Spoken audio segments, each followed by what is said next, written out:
NCP अध्यक्ष शरद पवार का इस्तीफा नामंजूर। एनसीपी कमेटी ने शरद पवार का इस्तीफा नामंजूर किया। प्रफुल्ल पटेल ने दी जानकारी। एनसीपी कमेटी ने कहा सक्रिय राजनीति में रहते हुए शरद पवार ही बने रहेंगे एनसीपी अध्यक्ष। एनसीपी का नया अध्यक्ष चुनने में कमेटी ने जारी की असमर्थता। पवार को ही दी गई कमेटी के फैसले की जानकारी। आदरणीय शरद पवार साहब का राजीनामा हम एक मत से सर्वानुमत नामंजूर करते हैं। मुंबई में एनसीपी दफ्तर के बाहर भारी तादाद में जुटे थे एनसीपी कार्यकर्ता। कमेटी के फैसले के बाद मनाया जश्न। शरद पवार के समर्थन में की नारेबाजी।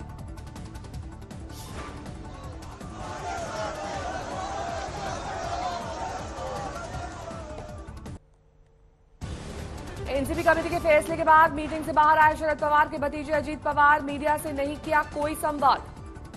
महाराष्ट्र के पूर्व गृह मंत्री एनसीपी नेता अनिल देशमुख ने कहा शरद पवार ही बने रहेंगे एनसीपी अध्यक्ष। एनसीपी नेता जितेंद्र अव्वाण भी एनसीपी कमेटी के फैसले से नजर आए खुश। शरद पवार के इस्तीफे के फैसले से भावुक हुए थे कार्यकर्ता ने आज एनसीपी दफ्तर के बाहर केरोसिन डालकर खुदकुशी करने की कोशिश करी, लोगों ने बचाया। एनसीपी के कद्दावर नेता जितेंद्र अव्वाण ने दिखाया पवार प्रेम।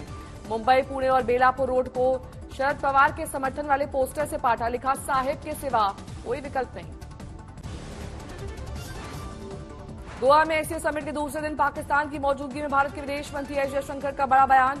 कहा सीमा पार से आतंकवाद नहीं होगा बर्दाश्त। एस जयशंकर ने कहा आतंकवाद को रोकना हमारी प्राथमिकता, इसे हर हाल में रोकना होगा।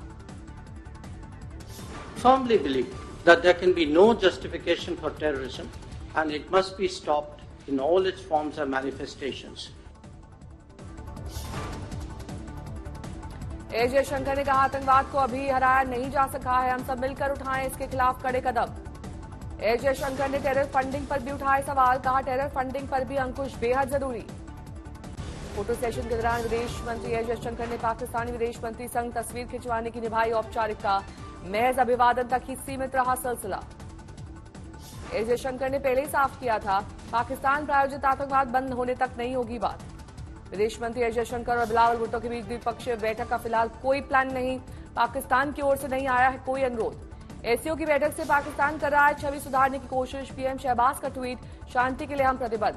एससीओ बैठक के पहले दिन रूस और चीन के विदेश मंत्रियों से विदेश मंत्री एस जयशंकर ने की मुलाकात। आपसी सहयोग और सीमा गतिरोध पर हुई बात। कर्नाटक में कांग्रेस की घोषणा पत्र, बजरंग दल पर प्रतिबंध के वादे पर थम नहीं रही सियासत। अब केंद्रीय मंत्री गिरिराज सिंह का पलटवार। कहा बजरंग दल पर प्रतिबंध की बात करेंगे तो सारी मस्जिदों को करना पड़ेगा बंद।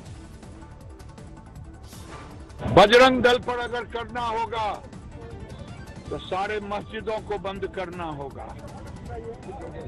ये भी सनातनी आंदोलन चलेगा। गिरिराज सिंह ने नीतीश सरकार को दी चेतावनी, दम है तो गांधी मैदान में बाबा बागेश्वर का कार्यक्रम रोक कर दिखाओ, अब जाग गए हैं सनातनी। गिरिराज सिंह का आरोप, नीतीश सरकार पीएफआई को समर्थन देने वाली सरकार, वोट के लालच में टोपी पहनकर इफ्तार खाकर नीतीश सरकार भारत की संस्कृति को कर रही है तबाह। ये टोपी पहन करके इफ्तार खा करके वोट लेने के लालच में भारत की संस्कृति को तबाह और बर्बाद करने की साजिश नीतीश सरकार कर। केंद्रीय मंत्री अश्विनी चौबे ने आरजेडी विधायक यदुवंश कुमार को ऊपर किया पलटवार। कहा ब्राह्मणों की गरिमा के खिलाफ ना बोले वरना अच्छा नहीं होगा। अश्विनी चौबे ने कहा 2024 के चुनावी नतीजे के बाद जंगलराज वालों की खत्म हो जाएगी हीरोगिरी। मुंह छिपाने के लिए बंगाल की खाड़ी या नेपाल की तराई में भागना पड़ेगा। लेकिन ये राजद के लोगों का होश तब ठीक हो जाएगा जब जीरो पर अभी है पार्लियामेंट में। अगले बार इनका सारा हीरोगिरी जो है ये जंगल राज वालों का 2024 और 2025 में ये सब के सब बंगाल की खाड़ी में या नेपाल के तराई में मिलेंगे। आरजेडी विधायक यदुवंश कुमार ने ब्राह्मणों पर किया था वार। कहा था समाज में फूट डालना चाहते हैं ब्राह्मण। आरजेडी विधायक यदुवंश कुमार ने ब्राह्मणों पर विवादित टिप्पणी करते हुए कहा था डीएनए से हुआ है साफ, भारत के नहीं है, रूसी हैं सभी ब्राह्मण, रूस से भागकर भारत आए हैं। मणिपुर में भड़की हिंसा के बाद उपद्रवियों को देखते ही गोली मारने के आदेश। सेना की 55 टुकड़ियां तैनात, 8 जिलों में धारा 144 लागू। मणिपुर में हालात पर केंद्र सरकार की नजर, हिंसा प्रभावित इलाकों में भेजी गई आरएएफ की टीम। रक्षा मंत्रालय के आदेश पर 14 battalion stand by. Chaura Chandpur में गैर आदिवासी मेती समुदाय के लिए अनुसूचित जनजाति दर्जे की मांग को लेकर निकाला जा रहा है मार्च। हथियारबंद लोगों की भीड़ ने किया हमला। जवाबी कार्रवाई में मेती समुदाय की तरफ से भी हुए हमले, जिसके बाद पूरे राज्य में भड़की हिंसा। घरों में आगजनी, दूध कर जली लग्जरी गाड़ियां। पुलिस का दावा, फिलहाल नियंत्रण में हालात। गृहमंत्री अमित शाह ने मणिपुर के सीएम को दिया हर संभव मदद का भरोसा। मणिपुर में कानून व्यवस्था को बनाए रखने के लिए भेजी गई बीएसएफ की 6 कंपनियां, सीआरपीएफ की 15 कंपनियां पहले से हैं तैनात। मणिपुर हिंसा के चलते रद्द हुआ अमित शाह का आज का कार्यक्रम। कर्नाटक में करने वाले थे जनसभा। मणिपुर में हिंसा और मौजूदा हालात की आज समीक्षा करेंगे गृहमंत्री अमित शाह। दिल्ली में होगी समीक्षा बैठक। योगी सरकार के मंत्री नंद गोपाल नंदी को फोन पर मिली हत्या की धमकी। हजरतगंज कोतवाली में दर्ज हुई एफआईआर। मंत्री नंदी को 19 अप्रैल को आया था धमकी भरा फोन। 3 मई को लखनऊ में दर्ज कराई थी एफआईआर।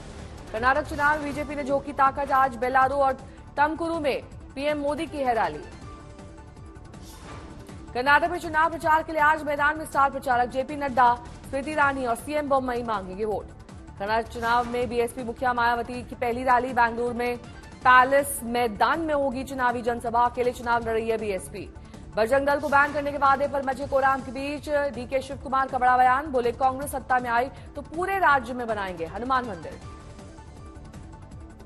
ರಾಮನ ಬಂಟ ಆಂಜನೇಯನ ದೇವಸ್ಥಾನ ಎಲ್ಲ ಕಡೆ ಇದೆ.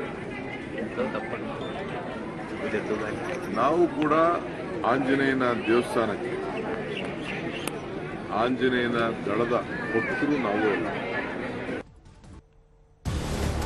ओवैसी ने बजरंग बली की जय का नारा लगवाने के लिए पीएम मोदी पर साधा निशाना। रैली में कहा, वोट डालते वक्त अल्लाह अकबर नहीं, जय हिंद बोलना। तुम 10 तारीख को वोट डालने जाएंगे तो पहले अल्लाह अकबर का नारा लगा के बटन दबाओ। तो पूरे मीडिया वाले बोलेंगे ओवैसी। मजारों पर हो रहे एक्शन को लेकर हरीश रावत ने सीएम पुष्कर सिंह धामी पर साधा निशाना। बोले, नौकरी, महंगाई और भ्रष्टाचार के खिलाफ कब होगा जिहाद। छत्तीसगढ़ के बिलासपुर में हिंदू राष्ट्र पर प्रवीण तोगड़िया का बयान। कहा, वक्त आने पर दिखा देंगे, हिंदुओं को बचाने के लिए संघर्ष जारी है। देर रात ही सुविंदापुर में शुभेंदु अधिकारी के काफिले की गाड़ी ने युवक को कुचला। हादसे के बाद स्थानीय लोगों का हंगामा। चश्मदीदों ने कहा कि नशे में धुत था गाड़ी चलाने वाला। दिल्ली में सीएम अरविंद केजरीवाल के बंगले के खर्चे को लेकर बीजेपी का हमला जारी। सद्दाम हुसैन और किम जोंग उन के बंगले से की तुलना। बीजेपी ने सोशल मीडिया पर साझा की केजरीवाल के नए घर की तस्वीरें। तेजिंदर बग्गा ने लिखा, केजरीवाल का शीश महल। केजरीवाल के बंगले के रेनोवेशन में 45 करोड़ रुपए के खर्च का आरोप। लॉबी से लेकर मीटिंग रूम तक की तस्वीरें आई सामने।